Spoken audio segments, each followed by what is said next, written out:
Hey guys, it's your boy Nico here from the Small Axe Podcast. I want to show you how to use your small axe to build a lasting empire. You see, not everybody begins their investing career with millions of dollars, a huge network of investors, or the knowledge necessary to become successful in this space, and that's okay. What I focus on here on this podcast is helping you hone your skills, sharpen your tools to become the best investor that you can be. Now, I want you to sit back, relax, and enjoy this show. If you have any questions or you want to reach out to me or the guest, feel free to do so. Love you guys. Okay, small axers, let's get back to it. This is the final quarter. Oh my goodness. I'm hanging out with Nancy Hyunh today. And this is the fourth episode that we've had this year, 4 quarters down, just about finishing up. Just, to be honest, we're at like early December still. When we're recording this, this will publish and be distributed to everybody in the beginning of January. But I cannot believe it has been a whole year. Nancy, welcome back. Thank you, Nico. I cannot believe it's been a whole year as well, but just reflecting back, it's been an amazing year, not without its bumps and turns and everything, but overall, I mean, December is a time for reflection, and I'm just so grateful for all the things that have happened this year and all the things that did not happen this year. And I'm excited, for the last month of this year and moving forward to next year. Me too. I am always excited. I love this space. I love investing. I love the multifamily space and real estate, and I'm always pumped up and excited for it. First thing I do when I wake up is look for, see what kind of deals hit my inbox and what can I underwrite? Who can I talk to about real estate for the day? So I love it. Me too. Nancy, let's catch people up. What have you been working on for the past couple of months? I think since the last talk, I have not done too much in terms of deals. So I am still, co-sponsoring that 132 unit in Cincinnati and trying to get the occupancy up to speed, because with the rent bumps, obviously there is going to be some dips in occupancy. So working on deals and keeping the investors informed, and, just playing my part in the deal. And, we finally closed on the construction loan for the 18 unit conversion that we're planning to do on a historic building in Dayton, Ohio. So very excited about that and looking forward to that project next year. And then continuing to underwrite deals, both for my investors and myself personally. So looking at a couple of things that may pan out.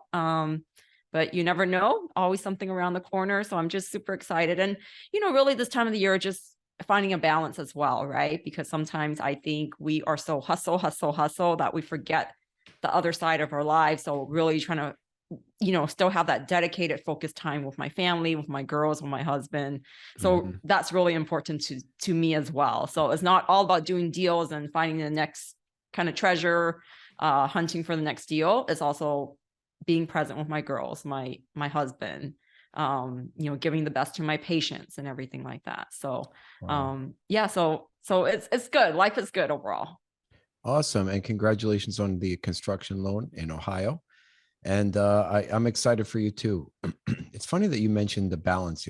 I was thinking, so yesterday as a school teacher, we had after work, we had a meeting with a guy, John Paul something, Rodriguez or something, Gonzalez, maybe, I don't know. Anyway, he's from New Jersey, a really, really well-known speaker. He's like a public speaker. He took the Giants to their first Super Bowl and then gained fame through that. And he gives like motivating speeches to people.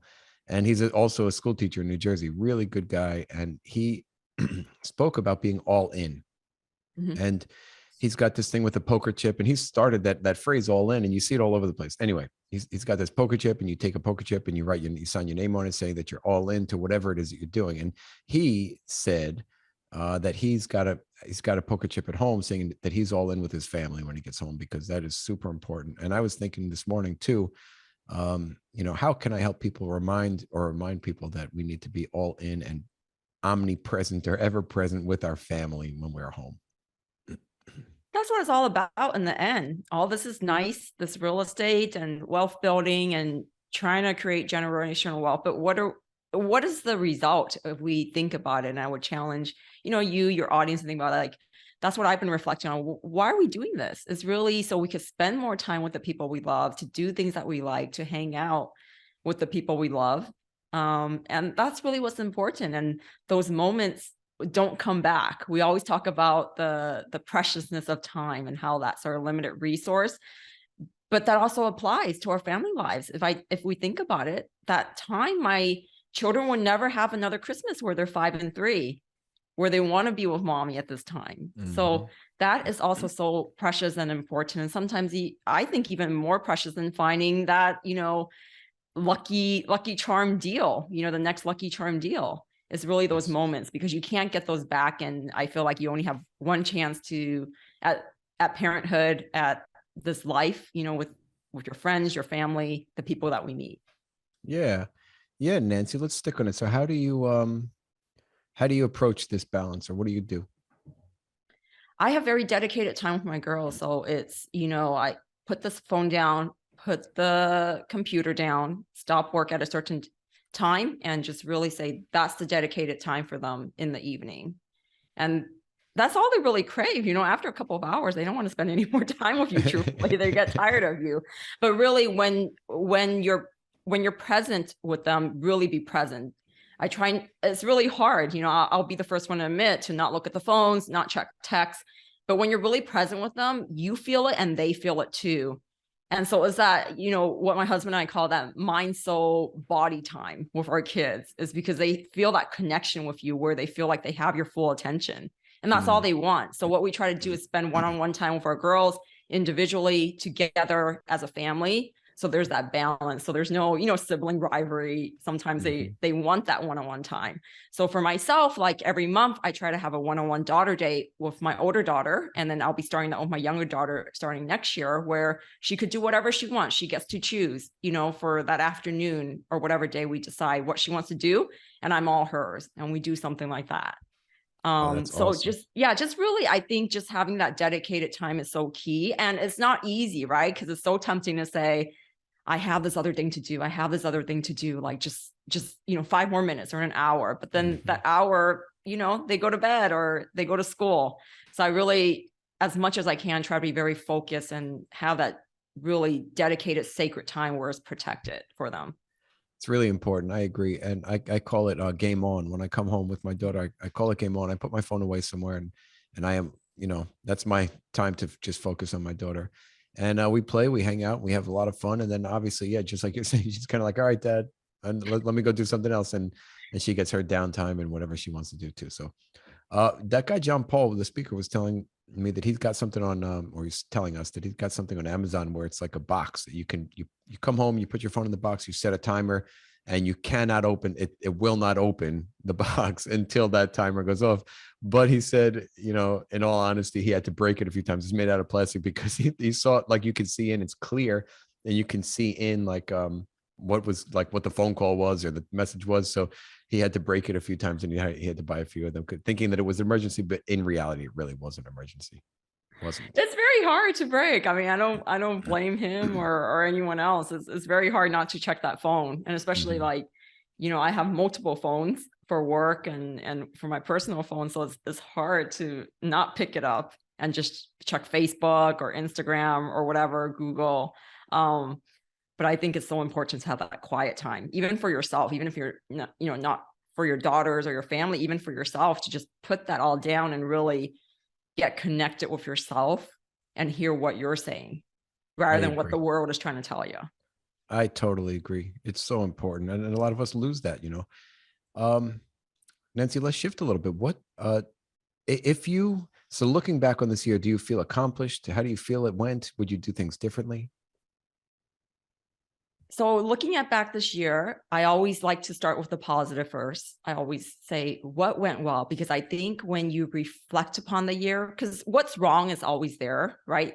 It's that whole gap in the gain thing. Like you always, it's human tendency to always look at that gap. What didn't I accomplish? I had my vision board. What didn't I accomplish? But I like to start off with what did I accomplish? What emotional state was I in when I did something that I was scared?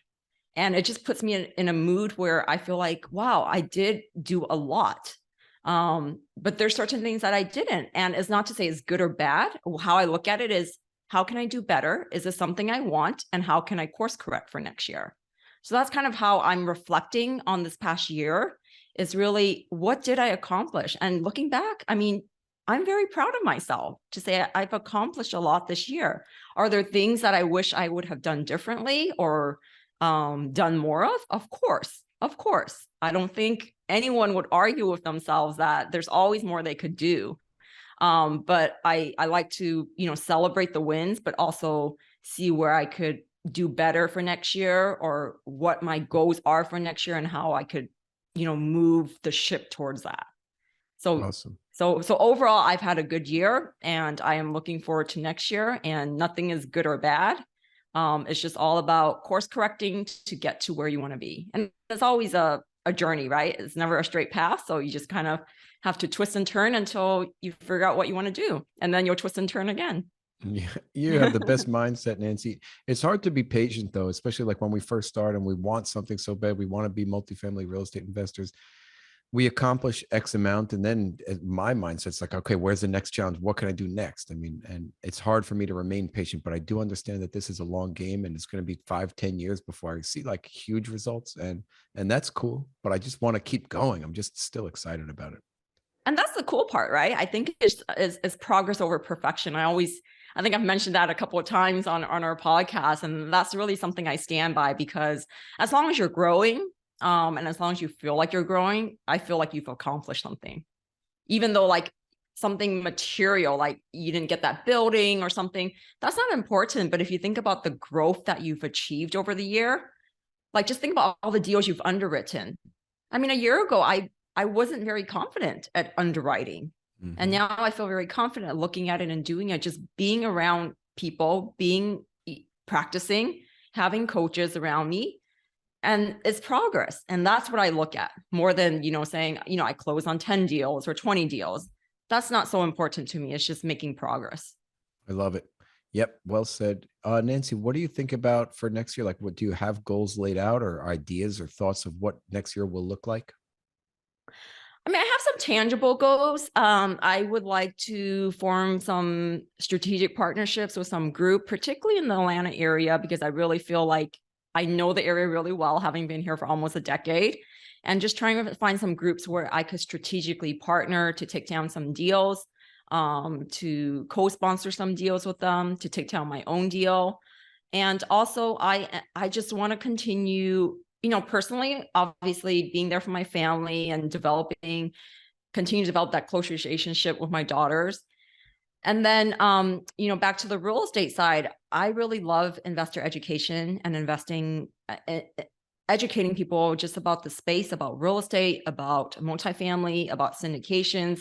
So I want to continue to do that. I've started a YouTube channel this year. I've started some meetups, and I'm very passionate about helping physicians and helping women. So those are the two groups that I'm kind of focusing on, and I have some events planned for next year, targeted at those two groups, and just continue to grow myself, personally, physically, mentally. So all those goals are there. Still kind of, in the dreaming phase. What I like to do is just, if there were no limits, like, what do I want? And that's kind of how I start before I write anything down. And that's what I'm in the process of doing, is, if there were no limits, what do I want? And then kind of before I start writing anything down of my goals for next year, really, I want to create that limitless possibilities. And then I kind of set out these goals. That's so cool. I love it. You're inspiring me to get my vision board going and rocking for this coming year. Thank you. Nancy. So like, if you could go back to the beginning of this year, the beginning of 2022, when we first started our journey together, what would you, I don't know that I didn't warn you about this question, but would you have any advice for yourself?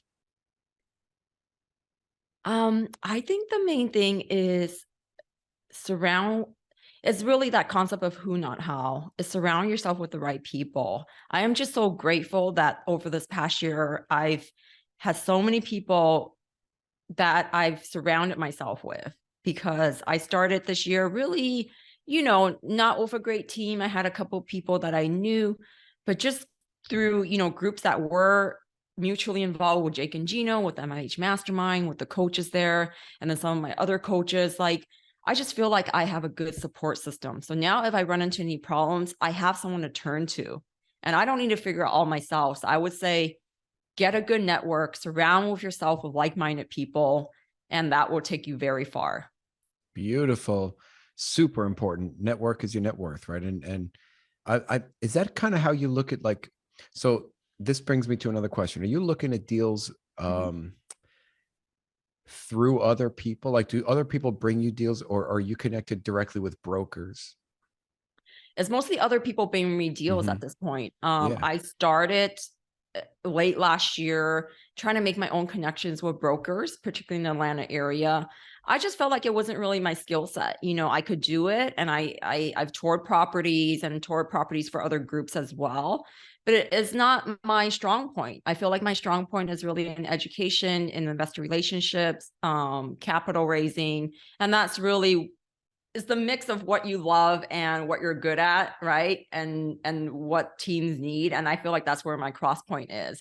I do have some broker relations in the Atlanta area, but it's not like I put a significant amount of effort to developing it or to find deals. Now that may change, but really how the deals have come is really through relationships, either directly or through some sort of connection, a third connection or fourth connection, some way through that. And that's how I've been able to get into deals. And I Yeah. think that's the key. It's just like your network, as you said, is your net worth, because that's how it all works in this space. It's true, right? So you join the community, you found your tribe, you find people that you want to connect with and want to talk to, and they get excited about a deal that they've been working on. They share it with you. You guys talk about it. You get excited together, and you go after it. I mean, I love it. I think that it's super important for us to maintain quality, solid relationships with people that understand us, work well with us, complement our styles, and then push us forward. Yeah, it's a team sport. It really is. I heard that over and over. And having started in the residential space, I didn't understand that, because when you're buying your duplexes and quads, like, it's so easy to just take down yourself. You really don't need anyone. But having been immersed in this multifamily space, that is rings so true. It's really a team sport. You got to find the complementary skill sets within a team. And once that comes together, it's like magic. Awesome. Nancy, I've never done this before. I've never asked this question to anybody before, but I kind of want to see how it goes and where it goes, or pose this question. So let's imagine that you could talk to the next group. I know that it was kind of similar to the other question, like, what would you do differently if you could talk to yourself? You could talk to the next group of people who are starting this podcast for the whole year, just like you did. You have one thing to say to them, or one sentence or two sentences, something short, just to kind of say to them, to either motivate them or give them some advice, or whatever you can think of to share with somebody coming into the next group of accountability podcasters. I will start off with this quote that I have loved and have lived by this past year: is not the blowing of the wind that determines your destination, is the set of the sail. So look, there's a lot going on. There's always something going on, right? 2 years ago, it wasn't interest rates, it was COVID. Now it's all about interest rates, inflation, a recession. So there's always going to be some wind that blows, but that's not going to determine your ultimate destination. It's how you direct your sail. So that's what I would encourage the next group: is direct your sail to the way that you want it. You might take some twists and turns along the waters, but you'll eventually get there if you know where you want to go. So set that intention. And I truly believe that you have an intention, you're going to get there, because everything's going to conspire against you to help you get there. Yes, Nancy, thank you. That was awesome. I don't, geez, all true. In all honesty, I didn't tell you anything about that question, and you nailed it. No. Okay, so it has been a true pleasure watching you, your journey, and watching you grow, and watching what you've been able to accomplish. I truly appreciate it. I hope and pray that we can continue talking in the coming year and in the future, because I value you as a friend and as an investor, and just excited to be connected with you. So thank you so much, Nancy. It's been a pleasure, Nico, and I'm just so grateful for you having me on, and right back at you. I think you're an amazing human being, an incredible investor, an incredible father, and just an all-around great person. So I love being around you, and we'll definitely keep in touch. Thanks, Nancy. Take care. Thank you. Okay, small axers. We are back. This is the fourth quarter wrap up. I'm hanging out with Bob Mastroianni again. Really excited to talk to him to see what he's been working on, what he plans to work on, and just kind of wrap up the year. I can't believe that it has just about been a year now. We're in the first weekish, a little bit past the first weekish of December when we're recording this. And I just can't believe it. Anyway, Bob, welcome back to the show. Yeah, thanks so much, Nico. I actually was thinking the exact same thing. One of my notes of things that have happened throughout the year was that I cannot believe that you and I did not see each other face to face in all of 2022. I would have never predicted that. But I think there were a few times we thought we may see each other at events, and then I couldn't make one, you couldn't make one, but thank God for Zoom, so we get to communicate this way and through podcasting and all. But this has really been a fun experience for me. I appreciate you having me be a part of this quarterly check-in, to see where I've gone, to see where I've grown and where I may have fallen short, because it really gives me the opportunity to take a look and to take a listen and think about it. When you send out the emails, hey, we're coming up on time to record that second one, we're coming up on time to record that third one, fourth, etc. It really obviously put a bug in my ear, and then it's made me say, okay, what have I done this quarter? Because I have to think about it, and we're going to talk about it. So I appreciate you doing this, and I appreciate you selecting me to be a part of it, because it's been a lot of fun, but it's also been a really great way for me to help hold myself accountable and to help keep an eye on the ball a little bit and see where things have gone well, and maybe things could have gone better. So thanks. Awesome, man. Really glad to hear that. I hope that people get value. I hope you get value out of it. It was my objective to kind of help people like me when I began, by following along with somebody that was just a few steps ahead of me. And now you're a year ahead of the next group that I'm going to be beginning to interview as well. And I think that there's a lot of value to be had. Sometimes when we get these mentors who are hands down amazing, right? But there's so many steps ahead of us. They're asking questions that might be far beyond our reach, and they're talking about things that might be way above our head. And sometimes it's nice to hear the journey of somebody who's only a year in, right? Yeah. Well, so this process has been a little bit interesting, and I guess we can kind of get right into it. When you look back on your goals, when I look back on my goals for 2022, the sort of BHAG goal, right? The big, hairy, audacious goal was that I wanted to buy a large multifamily investment property. I wanted to be in a large multifamily investment opportunity, and I did not achieve that goal. And then I had to really spend some time reflecting, because that was not my only goal.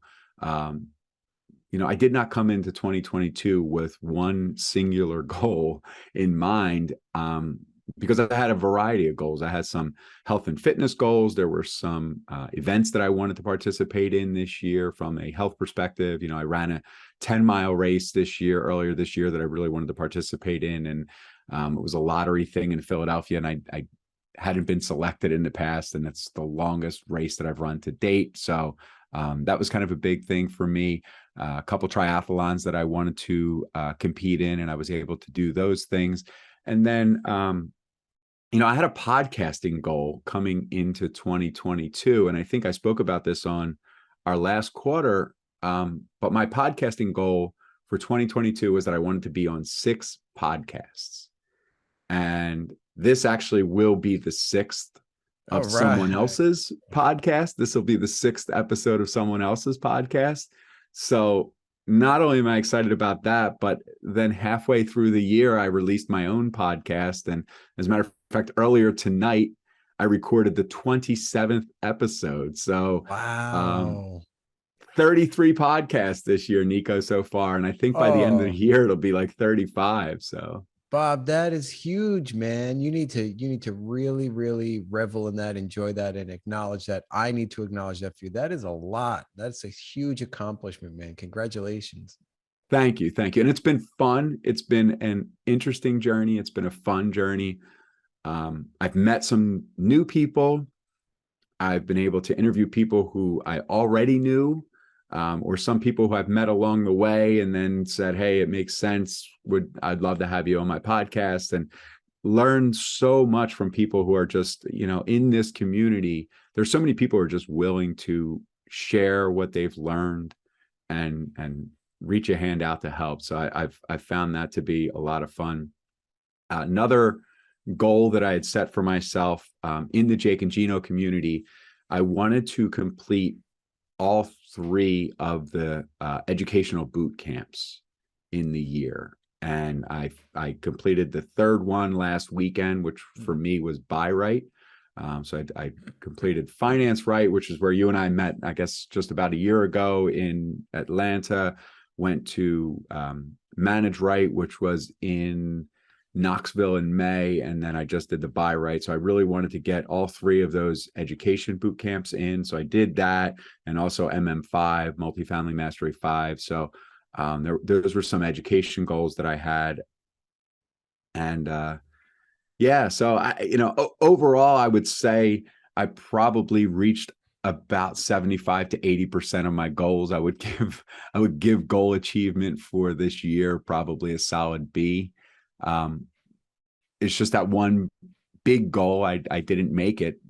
However, the process has been really cool.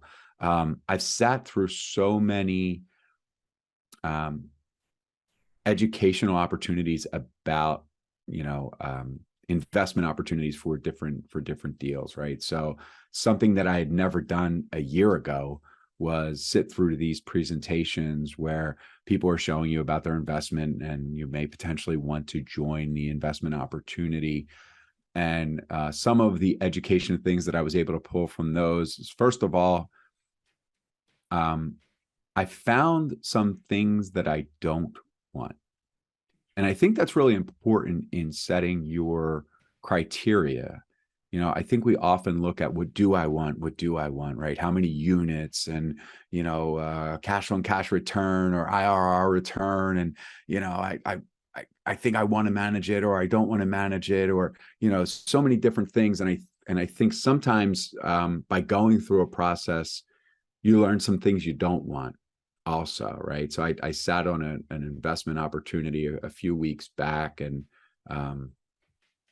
the plan was it was a heavy lift, a very, very heavy lift, and which meant a lot of construction in the beginning, a lot of time before any distributions were going to come out. And there are people who are definitely interested in it, and quite frankly, it's probably financially one of the best projected returns that I've sat in on.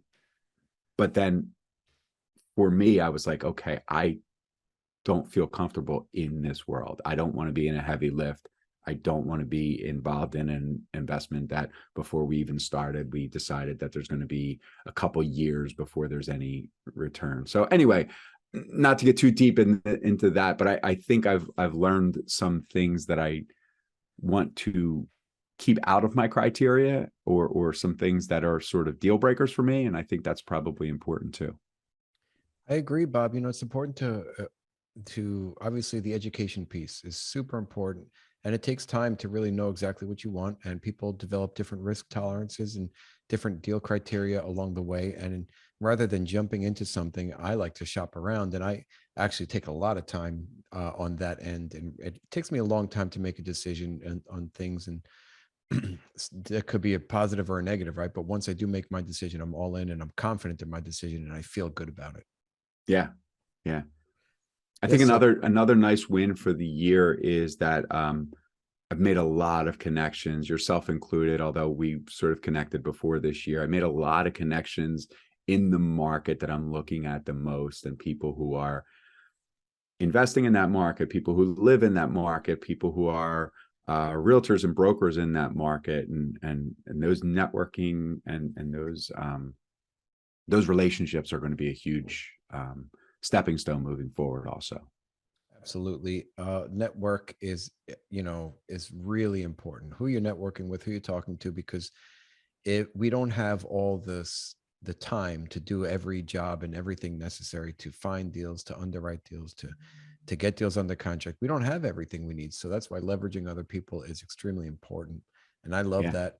And that's probably the most important. If you could spend the first year or two building education and your network, you're golden. That's the platform, Yeah, absolutely. Okay, so let's talk a little bit about has your deal criteria changed? Have you been looking at deals, or have you just been overly consumed with podcasting and the education? Yeah, so I have been looking at deals. I've had a few deals brought to me, which has been good. I've really been sharpening, especially in the last 4 to 6 weeks. I've really been sharpening my underwriting skill set. And it really worked out well for me leading up to the Buy Right boot camp. I sort of had this revelation. I was like, this boot camp's coming up in about a month, and I need to make sure that I am on point with understanding, how to underwrite. So I spent more time. I've underwritten deals in several different sizes, from a couple hundred units to 5 and 6 units, right? All different ranges. And so a couple of things have changed about my criteria. One is, as I mentioned earlier, I've done in a single family and residential investment property realm, I've done gut jobs. I've done full renovations. And I think I came into this with the mentality of that I'm not afraid to do that kind of work or to take on a project that has that kind of work. And my mindset of that has changed. And I'm not saying that I'm afraid of it, because I can do the work and I could oversee a project for the work. But at this point in my life, I do have a full-time job. I do have a family. And for what I'm looking for investment is definitely something that is not a heavy lift as far as, big giant renovation costs and those sort of things in the beginning. I've also been far enough down the road in learning about syndications that at this point, I do not feel like I am looking to participate in a syndication. I think that, that could change. And I know that will change as my investment,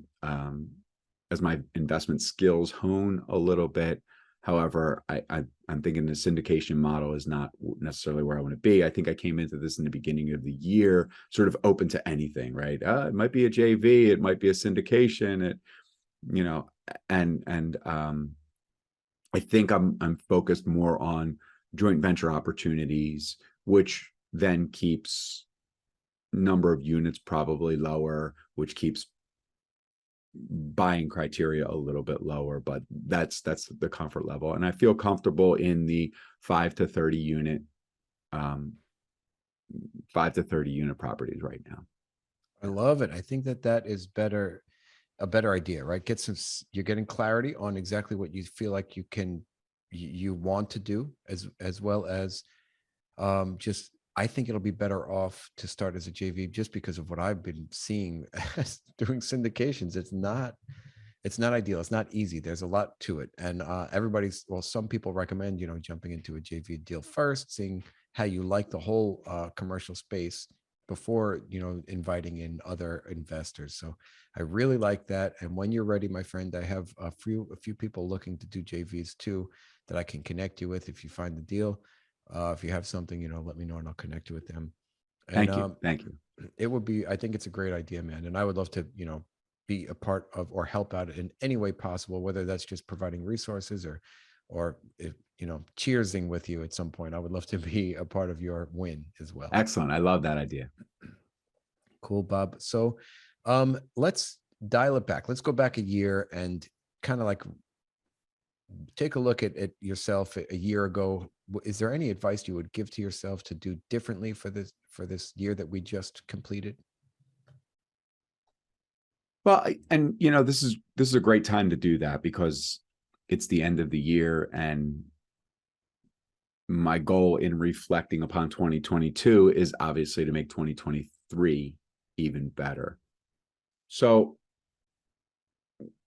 as far as things that I would do differently, I don't know, because I think there are certain processes that I sort of had to work myself through, right? Some of these lessons about what I don't want versus what I do want. I had to learn those the hard way. I will say that in the beginning of this year, I really spent a lot of time deep diving, you know, especially in the Jake and Gino education program. I spent a lot of time deep diving into the training videos and the training courses. And I think I may have attacked that a little bit differently if I were to do it over again. I think I may not have set an intention to watch every course and spend all of the hours doing all of the things. And I may have started reaching out to brokers, making more connections in the beginning, and sort of divide that out. But that's just from a standpoint of, you know, as your network grows, the longer you have those networking, those that network of friends, the better it is. So I think I may have made more relationships earlier in the year that way versus spending more hours with my head in the books, so to speak. Cool, man. Yeah, like taking action, right? Take action quickly. I Yeah. I love that. Let's tackle another question now. So I'm likely, I haven't decided whether or not I'm going to do this, but I'm likely going to get another group, my third year, my third group of doing the accountability podcast. And, you know, there's going to be fresh, you know, people just so excited to get into multifamily. And obviously they have a bunch of different backgrounds, a bunch of different goals and visions. But if you could give the new group some advice or some, maybe in a sentence or two, what would you tell them? That's a great question. So I believe you know this, and I may have even spoke about it on my first episode. I don't recall, but when you selected me to be a part of this, first of all, I think you absolutely should do it because I think it provides value for a lot of people on both ends, the people who are being held accountable and the people who are listening. So I think you do a great job with this, and you should absolutely do it again. But that's just my opinion. But when you had originally mentioned that you had selected me, the first thing that I did was I started reaching out to people who were in last year's accountability class. And I think you had 6 people, and I wound up on the phone with 3 of them. And Chad Tucker gave me a great piece of advice. And he said, because I was nervous, and I said, you know, at that point, I'd only been on one podcast. And I said, you know, how do you prepare for this? How do you? And Chad said to me, I take every call as if it's a phone call with my buddy Nico. He said, and that's the way that I approach it. And that really kind of changed how I think about our calls, because I really enjoy when you and I get to speak together. So I think that's the first thing is don't be too nervous about it. I would say the second is a little bit on the other side of the coin, though, but take it seriously, because as I'd mentioned sort of right out of the gate, you know, these accountability calls, these conversations have been one of the things that helped me to reflect on what have I done in the past few months. I feel a certain accountability, not only to you, but to myself, because I made this commitment. So if you're going to do this, then definitely take it serious and know that, you know, that next podcast is coming in 3 months. So And you have make it sure all. that you make yourself available for it.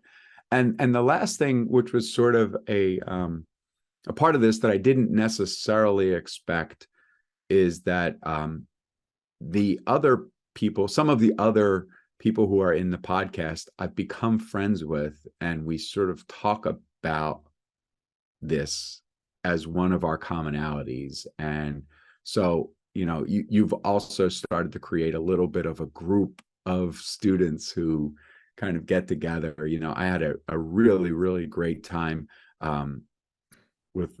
Michael and Vanessa Sanchez when we were in Florida, and we talked about this, about, you know, oh, I love listening to your episodes. Oh, I like listening to your episode, you know. And so I think if you're going to do this, also embrace the other people who are doing it too, because they can become a pretty good resource for you. Man, this is great. I think I'm excited to do it again, man. Let's do it. I think I'm stoked. I think you got me ready to do it. All right, cool. I like it. Thank you, Bob. So it has been a phenomenal year. I'm excited to have gotten to know you first, and then I'm excited to have gotten you on this show. And, you know, my decision to choose you was extremely, you know, well thought out and turned out to be perfect. I'm so happy that we connected. Really excited to see your journey and how you've grown and what you've been able to accomplish. I want to say thank you. And we're going to continue talking. And it's always an honor and pleasure hanging out with you. Thanks so much, Nika. This has been great. This has been great. All right, my friend. Let's see each other soon on Zoom or at the next boot camp. All right. Appreciate you. Okay, Small Axe community. This is it, guys. This is the fourth quarter roundup, guys. This is it. This is the last quarter. I've been hanging out with these accountability series people for about a year now. And it is just about, we're getting into mid-December here of 2022. When I first spoke with these people, it was, you know, the beginning of January 2022. And now we're just about at the end of the year. So I'm super excited to catch up with them. And today I got my really good friend, Alex Tam, hanging out with me. Alex, welcome back, man. Hey, thank you so much for having me, Nico. Oh, it's absolutely a pleasure to be speaking with you and hanging out with you. It has been a wonderful journey for me to be able to experience what you've accomplished and watch you along your way and your journey. So thank you. Absolutely. Absolutely. All right, Alex, let's catch people up. What have you been working on the past couple of months? For the last couple of months, I've actually been heavily working on the capital raising side. You know, we've invested in about 8 deals this year already and bringing people on board. I've done 2 raises, you know, being a GP on a couple of the deals. And now I realize, you know what, that's going to be where I want to be in the long run. So learning how to capital raise from Hunter Thompson's books, Anthony Vicino's program. We're going to Raise Fest in January, and really putting together these systems and processes to be able to build relationships. You know, one thing I realized, that's what capital raising is all about. It's not about, hey, do you have $100,000 to raise? It's more about, hey, what is it that you really need? You know, do you need passive income? Are you trying to save on taxes, right? Everyone's needs are a little bit different. So that's how we are looking at learning how to build these relationships with investors. That's incredible, Alex. I can't believe, you know, watching you and what you've been able to accomplish is phenomenal. Number one, you're absolutely correct, right? Those relationships and finding out what people need and are looking for is key when raising capital. And I too am looking at expanding my capital raising capabilities just because I've fallen flat, and it's a mindset thing as well as a time thing, as well as a limiting beliefs thing, and a network thing, right? I need to expand my network as well. Why do you think that you need practice or education in that arena? Well, for me, it's brand new, right? It's not something I've ever done before. And I could watch just YouTube videos, right? Read a couple books to do it. But I realize I need to have a course, a mentorship.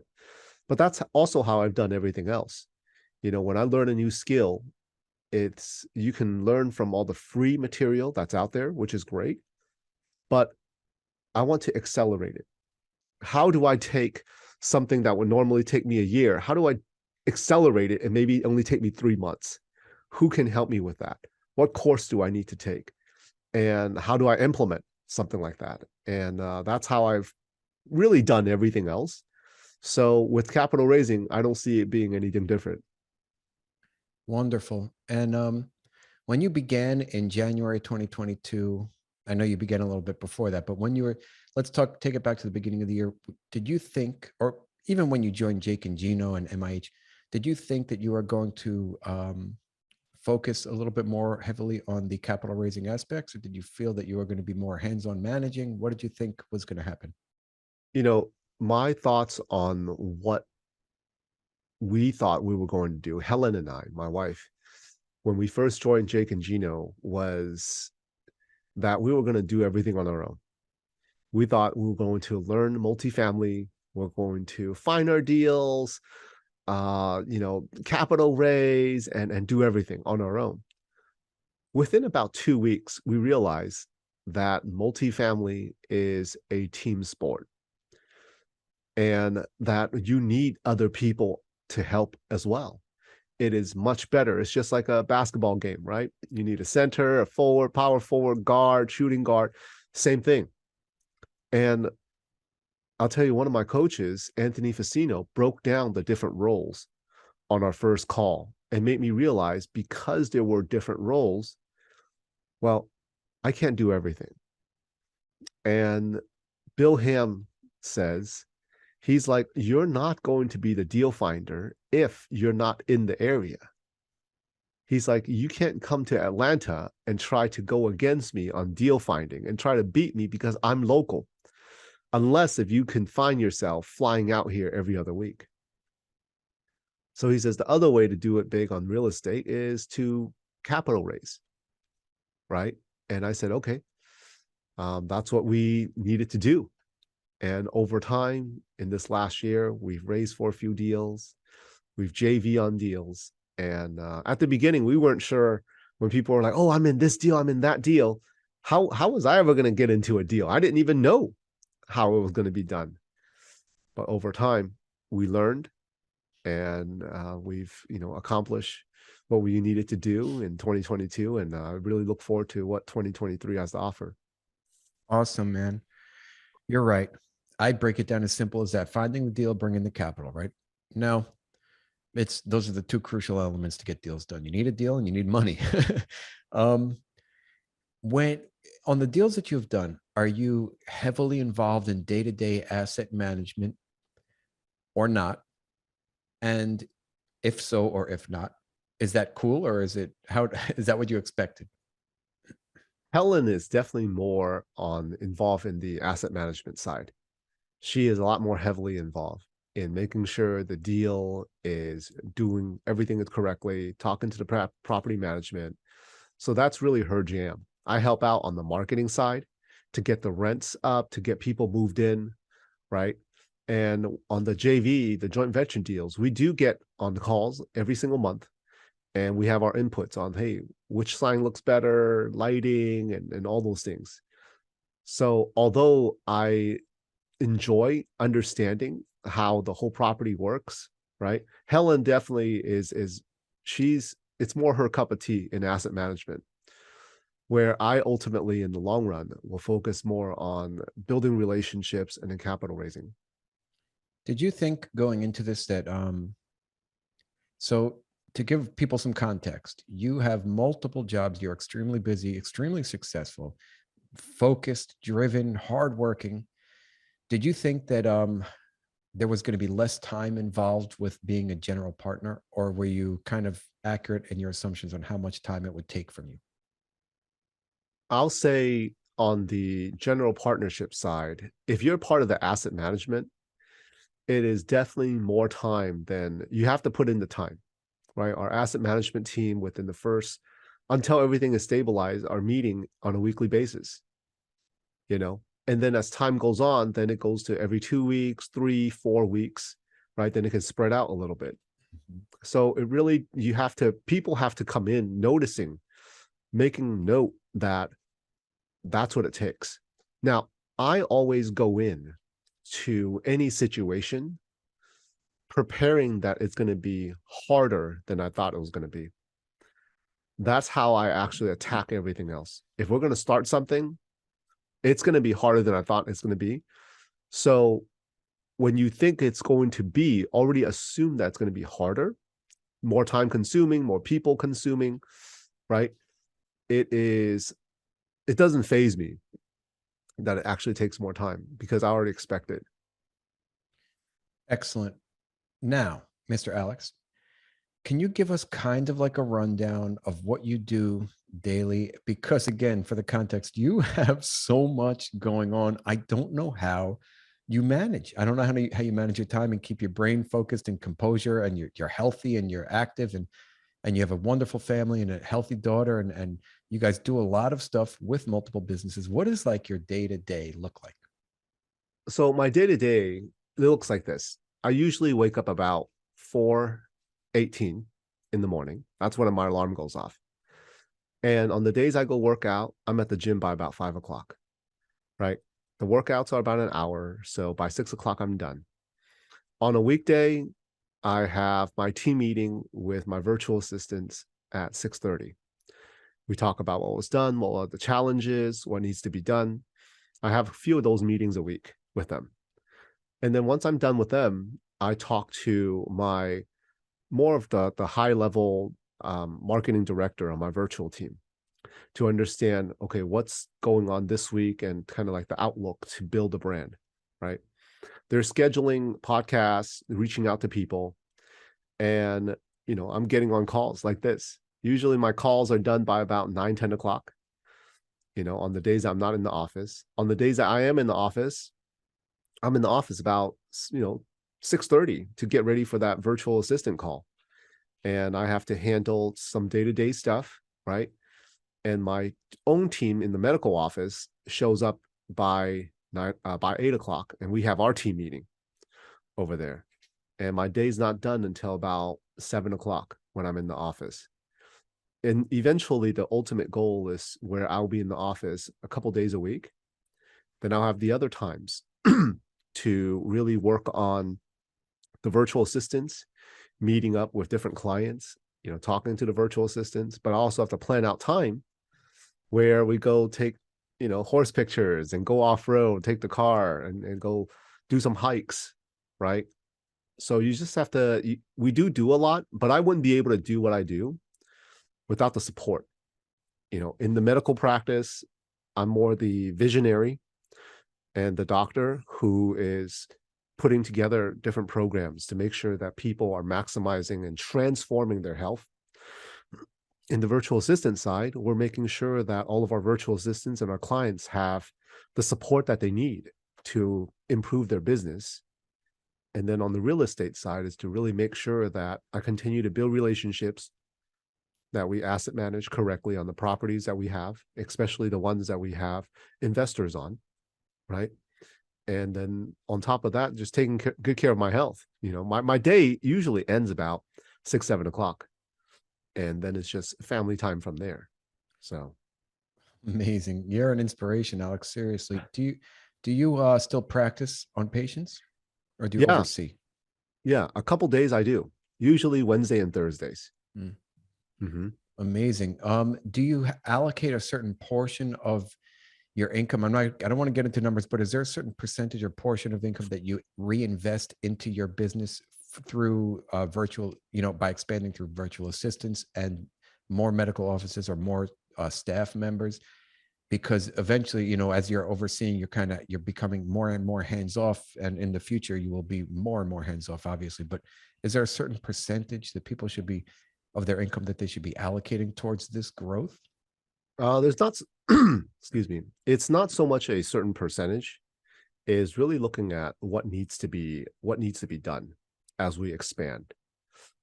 Because, for example, marketing, we usually allocate about 10% of the revenue into marketing. That will help us grow on a consistent basis, right? Sometimes that number goes up a little bit. Sometimes that number comes down a little bit, depending on what type of marketing that we do. So we're always reinvesting back into the business to help the top line grow and make sure we also at the same time pay attention to the expenses as well. There's no doubt about that, right? But also it's about, for us, living below our means is really, really important. And that means that means something else for everyone. Living below our means is one thing I learned from Grant Cardone. What he says, never spend more than 25% of what you bring in. He says, always look at investing at least 40% of the money that you bring in. He says, if you can invest 40%, you got to pay the IRS about 40%. You only have about 20% left, right? So he's like, don't live more than 25% on what you bring in. So that's always been one of the things that Helen and I have looked at. Is this going to propel us in covering our expenses? And that was the goal. Our goal was everything outside of the medical practice is going to, by the end of 2022, going to cover our living expenses. And we've been able to accomplish that. That's this year. amazing. Congratulations, No, Alex. thank you. Oh, that's amazing. And this morning, actually, so I love Grant Cardone. I listened to his quick book, The Millionaire Booklet. Short read. I listened to it, obviously. Just wonderful, inspirational, and I got a real kick out of it. I did a long walk with my dog this morning, and then dog training, and I had him in my ear the whole time. And then I did a little workout myself and had him in my ear the whole time. Like it, love it. Yeah. When I was talking, I did a recent call with Travis Watts. He's a full-time passive investor, but he still works a lot in terms of building relationships with investors and teaching people how to do passive investing. And I said, well, you've built accumulated income enough to not work. I said, but you're still working quite a bit. He says, yeah, but the difference is I get to do what I really love doing. So then it just never becomes work. Mm-hmm. Awesome. Exactly. Find your superpower and make sure that you can do that forever without necessarily technically working, right? Because then it's fun. Right. Alex, I want to shift gears a little bit and jump into talking about your expectations when you began your real estate journey and how they have changed, if at all, to now. Like, this is the real question. What would you tell yourself to do differently if you can go back a year from now and tell yourself, this is what I know now, this is what you should do? Yeah. I would say that when I first got in, I wasn't sure what my expectations are. My expectations when we first got into this, even when joining Jake and Gino, as we hear people doing one deal versus the next, Helen and I looked at each other and I said, how are we going to even get into a deal? We don't know anybody, right? And then they said, just connect with people. So we started connecting with 4, 5, 6 different people every single week. And if I were to go back and tell myself, what to do, I would have done this. One thing better is not just connect with people, 4, 5, 6 people, is to have more meaningful connections with people. I think I could have done better at that, is to connect with them on a deeper level, not just hey, this is where I'm from, this is what I do, this is why I got into multifamily, what's your story? Mm-hmm. Right? That's like the intro call to everybody, but it's to continuously have that multiple touch point with them and really get to know them and get to know why they're doing this. That's great advice, Alex. And if you look at it from, let's just take a step back for a goal of yours, right? And if you look at it from a capital raising perspective, you only need 10 close relationships, right, to raise, let's say, $1 million more or less, right? And those 10 relationships, the deep connections, are worth a lot more than, let's say, 100 or 1,000 that people are looking for on those quick hits on LinkedIn and saying, who are trying to just reach out to people. Yeah, it's kind of a way to like cast a line and fish, but eventually you really want to cultivate meaningful, deep relationships with not so many. You don't need 10,000 investors, right? We're not looking to raise, $1 billion, right? So it's all in perspective. And I think that over time, and this game does take time, those relationships that you can cultivate deeply and well will be worth a lot more than those superficial relationships down the road. So love it. Yeah, absolutely. Another question, Alex, and this is pertaining to the new group of investors that are going to be joining my accountability pod for 2020, my accountability podcast for 2023.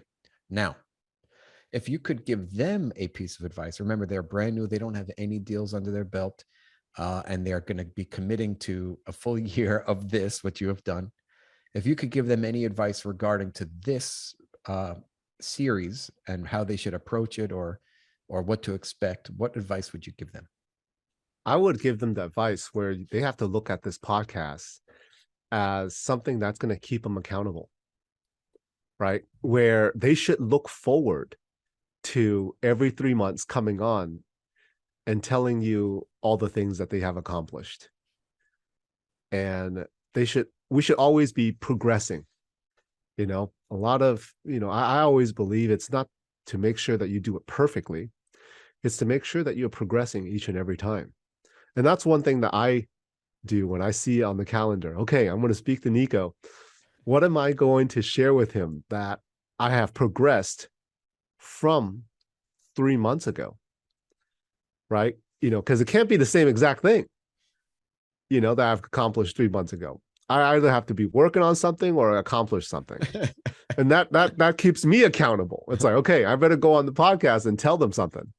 Yeah. Right. Yeah, it's not just me. There's listeners now. So I'm up to about, I range between 600 and 700 listeners a month now, guys. Wow. So it's getting up there, and and people out there are listening to everything that you're saying. So there's an accountability piece. Right. Right. Yeah. Because how you do anything is how you do everything. That's one thing my mentors always told me. He says, it's funny when he first taught me how to interview people. He says, when you interview someone at your office, send one of your assistants out to their car and look inside their car. If inside their car, it's all messy, dirty, everything, then you know what type of person they are. Mm-hmm. No matter how well dressed they are on the outside, you look what their car looks like on the inside. I love it, man. Good advice. Now I'm going to go clean up my car. No, joking. I take pretty good care of my car, and I built a little platform in there that houses some things. So I built a platform. I got an old 4Runner, and I did this on purpose. I got an old 4Runner, 1998 Generation 3. Love these things, and I built a platform in it with a huge drawer.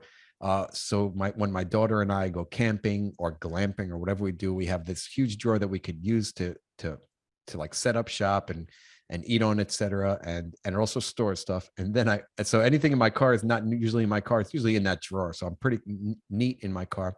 And what I do is that thing can also convert into a bed. So I have stored away in the drawer as well another plank that comes out. We put the seats down, and we got a big plank of wood that then creates a level platform, and you could fit a queen size bed in there. It's pretty wow. Cool. Yeah.